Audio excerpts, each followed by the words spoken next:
नमस्कार मित्रांनो. मी जितेंद्र वैती उर्फ श्याम. मी जर्मनी इथे राहतोय आणि आज तुम्हाला मी घेऊन जातोय इथे असणारा विंटर डॉमला. विंटर डॉम म्हणजे समजा एक प्रकारची यात्राच असते. ती यात्रा म्हणजे तुम्ही बघा, म्हणजे तुम्हाला समजेल. हा माझा पहिलाच व्हिडिओ असल्यामुळे तुम्ही बघा. अ, तुम्हाला नक्की आवडेल का इथूनची अ, जत्रा कशी असते. ही जत्रा जशी उन्हाळ्यात पण असते आणि विंटरमध्ये असते. तर आता चालू आहे जर्मनीमध्ये विंटर आणि तुम्ही बघू शकतात का विंटरची जत्रा कशी असते. मित्रांनो, आता आपण पोचलेलो आहेत विंटर डॉमला. अ, इथे यायला 2 स्टेशन आहेत. एक फेल्स्ट्राझावरून एक एंट्री आहे आणि एक सेंट पाउली स्टेशन आहे. तिथून सुद्धा एंट्री आहे. म्हणजे स्टेशनच्या दोन्ही इथून एंट्री आहेत. तर आता तुम्ही बघा यात्रा कशी असते. ही इथे आमचे काही मित्रपरिवार आलेले आहेत. आम्ही त्यांच्याबरोबर निघालेले आहेत. आणि हॅलो. हां, हां. तर तुम्ही बघू शकता का किती सुंदर प्रकारे लाईट केलेले आहे इथे. एक कसिनो आहे, जिथे तुम्ही पैसे देऊन गेम खेळू शकतात. त्याच्यामध्ये तुम्ही टेडी जिंकू शकतात. बऱ्याच प्रकारचे गेममध्ये असतात. ॲटलीस्ट इथे पर गेम 1 युरोला पडतो, 1 युरोला पडतो. आणि काही गेम आहेत ते 2 युरो म्हणजे प्रत्येक गेमला मोजावे लागतात. आजच्या तारखेत एका युरोची किंमत ₹102 आहे. तर तुम्ही विचार करा, म्हणजे ₹102 प्रत्येक गेमला, ते ₹204 तुम्हाला प्रत्येक गेमला भरावे लागणार आहेत. आणि बरेचसे लोक इथे खूप एन्जॉय करतात. बघू शकता तुम्ही तेडे आहेत. आता बघा, हा गेम चालू आहे आणि गेममध्ये प्राईज मिळालेला आहे. एकदम लकीली प्राईज मिळालेला आहे एका ह्याच्यामध्येच. असे बरेचसे तुम्ही टेडी वगैरे जिंकू शकतात. आता आपण थोडे अजून पुढे चाललेले आहोत. बघा इथे म्हणजे अ, मुलांसाठी आईस्क्रीम, केक, चॉकलेट्स सगळं काही असते. त्याचप्रमाणे जसे विंटरचे कपडे ह्याचे सुद्धा स्टॉल लागलेले असतील. आणि हे तुम्हाला एंट्रीलाच दिसतोय.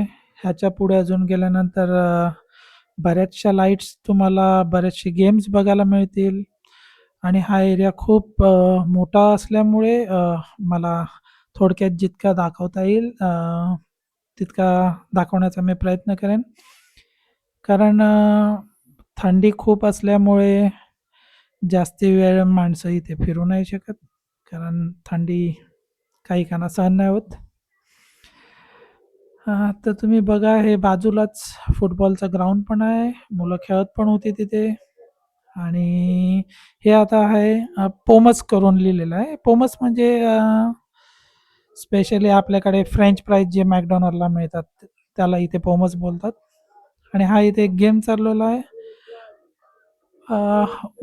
उंटांची शर्यत चालू आहे.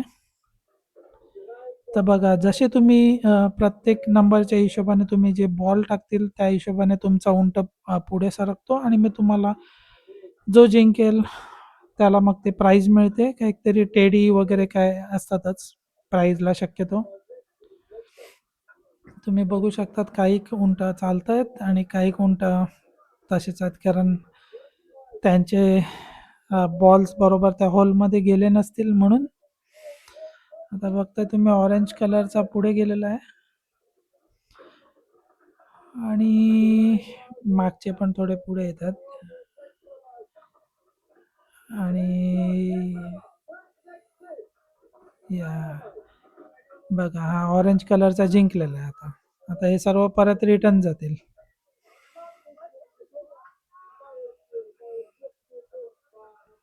बघा, परत रिटर्न चाललंय. नवीन गेमसाठी तयार. हे आता आम्ही कार डॅशिंगमध्ये बसलेलो आहेत. जीव मुठीत घेऊन बसलेला आहे कारण माझी बायको गाडी चालवणार आहे, तर मला माझा जीव मुठीतच ठेवायला लागणार आहे. आणि हा आता माझा मुलगा एकटाच ड्राईव्ह करतोय आणि व्हिडिओ काढतोय. तर तुम्ही बघू शकतात किती मजा असते या डॅशिंग कारमध्ये.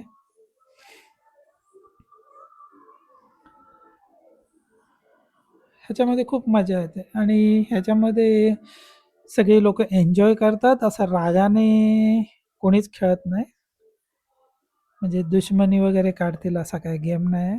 तर हा पण आपला मराठी मुलगा आहे आणि बघा किती मस्ती वगैरे गेम खेळायला येते ते. आणि खूप एन्जॉय करण्यासाठी इथे भरपूर गेम्स आहेत. तुम्ही अजून थोडेसे पुढे बघतीलच. आता विंटर असल्यामुळे इथे ड्रिंक वगैरे सर्व असते. त्याच्यामध्ये ग्लू वाईन करून जास्ती करून फेमस असते. नॉर्मली ग्लू वाईन जास्ती लोक इथे पितात. ते क्रिसमस मार्केट करून हे पण चालू होईल आता थोड्या काही दिवसाने. त्याच्यामध्ये ग्लू वाईन पियायला लोक स्पेशली येतात, कितीही थंडी असून दे, कारण ती वाईन एकदम गरम असते. तर त्याच्यामध्ये असंच आपल्या दालचिनी वगैरे काही खडे मसाले असतात. त्याच्यामध्ये तुम्हाला रम, विस्की जे पाहिजे ते मिक्स करून देतात आणि ते बॉडीसाठी बॉडी गरम करण्यासाठी उपयोगात पडते. आता तुम्ही इथे पण बघू शकतात, हा पण एक बार आहे. तुम्ही आतल्या साईडला पण बसू शकतात, बाहेर पण बसू शकतात आणि तिथे तुम्हाला फ्रेंच फ्राईज, परत यांचे जे सॉसेस असतात, आणखीन चिकनचे आयटम वगैरे असं खायला मिळतात. तुम्ही काही तिथे पिऊ शकतात, बियर वगैरे. प्रत्येक गोष्टीला पैसे मोजावेच लागतात पण. तर आता तुम्ही बघू शकतात लांब लचक जरा तिथे मोठी कारची रेसिंग चाललेली आहे. वरतून स्लाईड आहेत कारचे आणि ते खूप मोठे आहे. आता इथून तुम्हाला मी जेवढी दाखवू शकतो तेवढीच दाखवू शकतो, कारण बऱ्याचशा इथून इथून वेगवेगळे रस्ते आहेत. तुम्ही बघू शकता लाईट्स किती आहेत इथे. आणि थोडेसे रिस्की गेम पण आहेत, म्हणजे यंगस्टर्स जे असतात, नवीन जनरेशन आहेत, त्यांना राईड्समध्ये बसायला त्रास नाही होत. पण आता काही काहींची वय झाल्यानंतर काही आजार असल्यामुळे त्यांना तो थोडासा रिस्क आहे. ज्यांचे हाय प्रेशर वगैरे त्यांना खूप त्रास आहे राईड्समध्ये बसण्याचा. तुम्ही बघू शकतात लोक किती फिरत आहेत आणि ही तर सुरुवातच आहे. यावर्षी नोव्हेंबर 7 ते डिसेंबर 7 पर्यंत ही जत्रा चालू असणार आहे. बघू शकतात तुम्ही लाईट्स वगैरे किती आहेत. आणि हे हे जरा गेम खेळायला माणसाला थोडीशी डेअरिंग करायलाच पाहिजे, तर तो माणूस ही डेअरिंग करू शकतो. बघा, हा जुळा पण तुम्ही बघा कसा फिरतोय. मित्रांनो, मी हा व्हिडिओ थोडक्यात बनवण्याचा प्रयत्न करतोय. माझा हा पहिलाच व्हिडिओ असल्यामुळे तुमच्या प्रेमाची आणि तुमच्या सहकार्याची मला गरज आहे. आणि तुम्हाला व्हिडिओ आवडला असेल तर नक्की शेअर करा, सबस्क्राईब करा, कमेंट्स करा, तुम्हाला काय वाटलं या व्हिडिओच्या बद्दल. असेच मी वेगवेगळे व्हिडिओ तुमच्यासाठी नक्की घेऊन येईन. पण त्यासाठी मला तुमची नक्की सहाय्यतेची गरज आहे. आणि मी